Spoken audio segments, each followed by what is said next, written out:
Yeah, the scriptures weren't written in English; they were written in Greek, and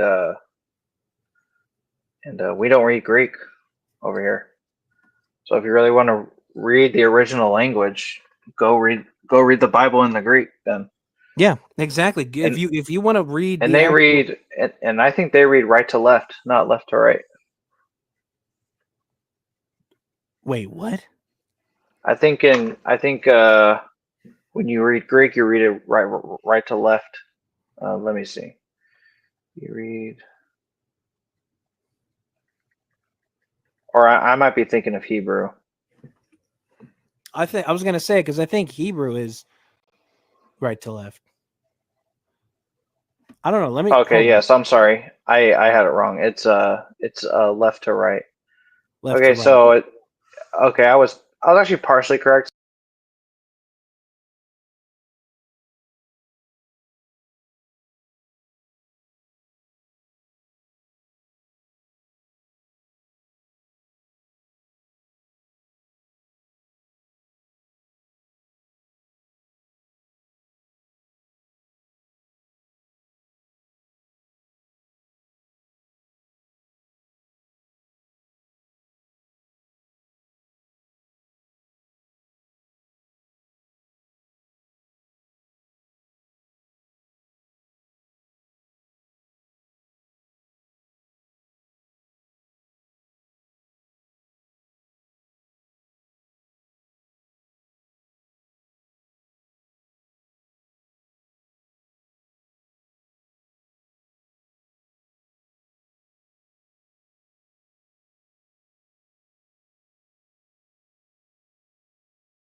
This is in ancient Greek. The earliest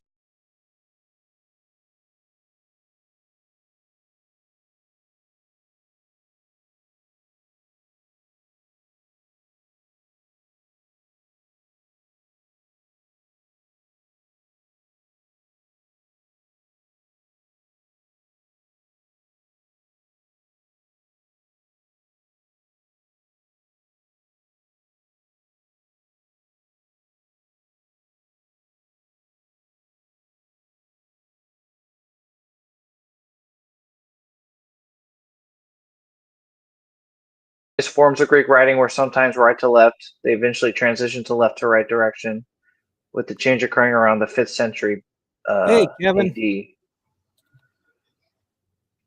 What's going on? Modern Greek is left to right. But yeah. Modern Greek is left to right. And then the Greek alphabet is derived from the Phoenician script, which was written from right to left. So yeah, it just depends on what you're reading. But anyway, yeah, the KJV wasn't written in Greek; it was written in English. That's right. Yeah. That's why it's not inspired. It's ridiculous. What's that?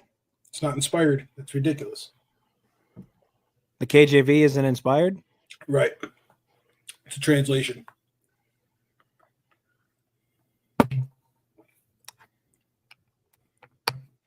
How do you make that connection? Because it's still the word of God, though. It's just in a different translation. It's a translation of the word of God. But it's still the word of God. It's a translation of the word of God. English is not the word of God. Right, but What he's saying is like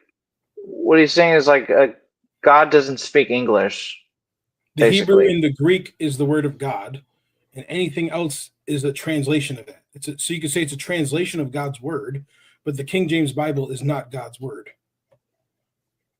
Just like the ESV is not God's word, it's a translation of his word. Okay, so if I were to hold this up and says, "Is this the word of God?" What would you say?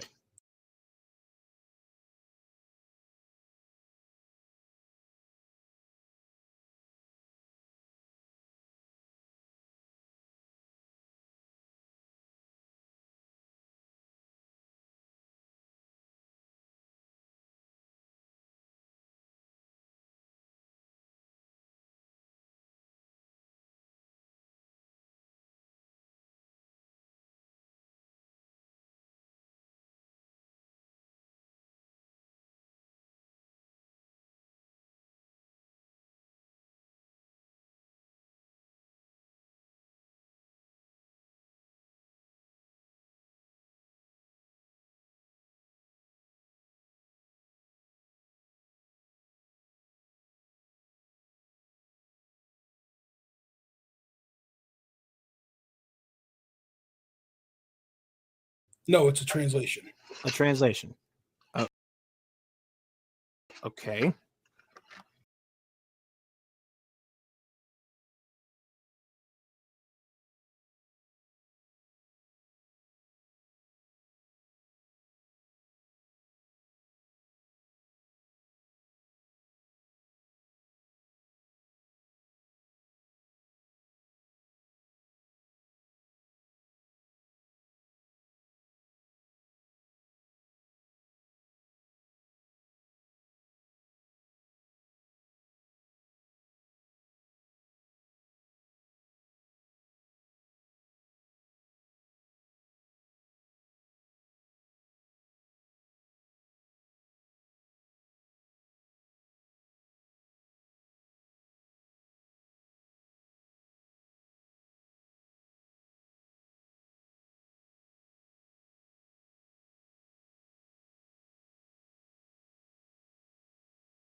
It's a translation from the original manuscripts, which were written in I get that, Greek. but just to say it's not the word of God is kind of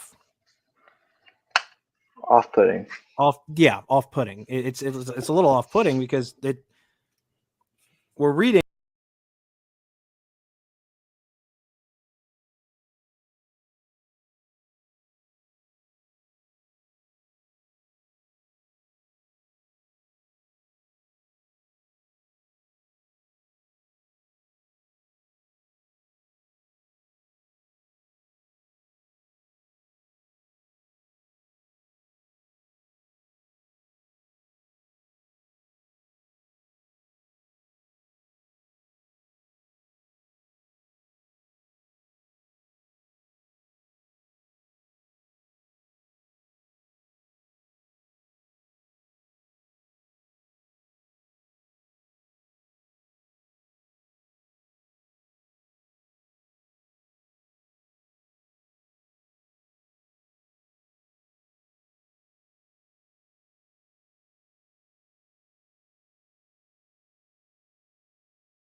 essentially the same thing, just in a different language. Yeah, with the different the different words for like for love and the different stuff.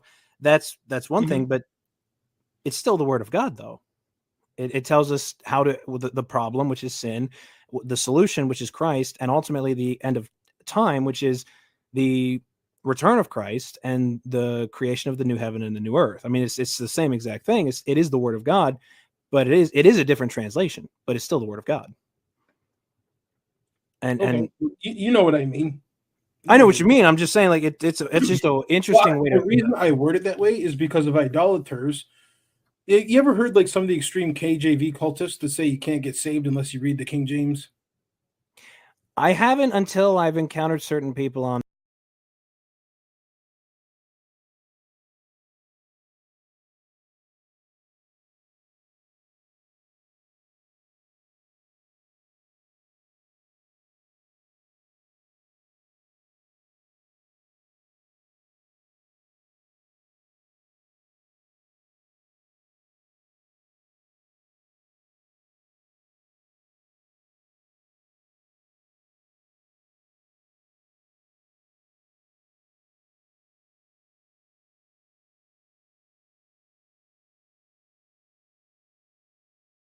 On YouTube. I have, and I just don't understand where they get that from. I don't understand it. They have this weird idea that in 1611, God inspired. So they believe that God originally inspired the Hebrew and the Greek, but then he in 1611 inspired the translators to translate the Hebrew and the Greek into the what we call authorized King James Bible. And now that's what's inspired. So we no longer need the Hebrew and the Greek. And there's some people, I even have his book, Peter Ruckman.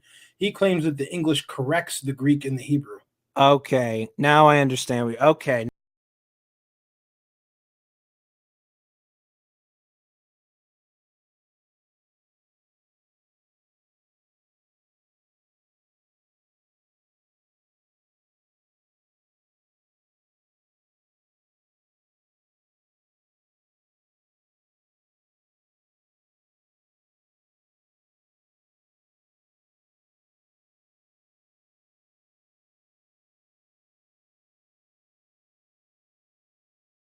Now I understand what you're saying. Okay, that makes more sense. So that's why I say the autographs that were written by the apostles and accurately copied is the inspired word of God. When I hold a Bible, I'm thankful it's in English, but the English language wasn't inspired. You know, and I don't want people to get that idea because there are people out there. I mean, Peter Ruckman was a nut job. I don't know who that is, so I can't say whether or not he is or isn't. Well, Google Peter Ruckman and you'll see the screwy stuff he taught. He was a independent fundamental Baptist, but he was also a hyper dispensationalist that believes there was different means of salvation for different time periods. He taught screwy things like there were demons the size of mosquitoes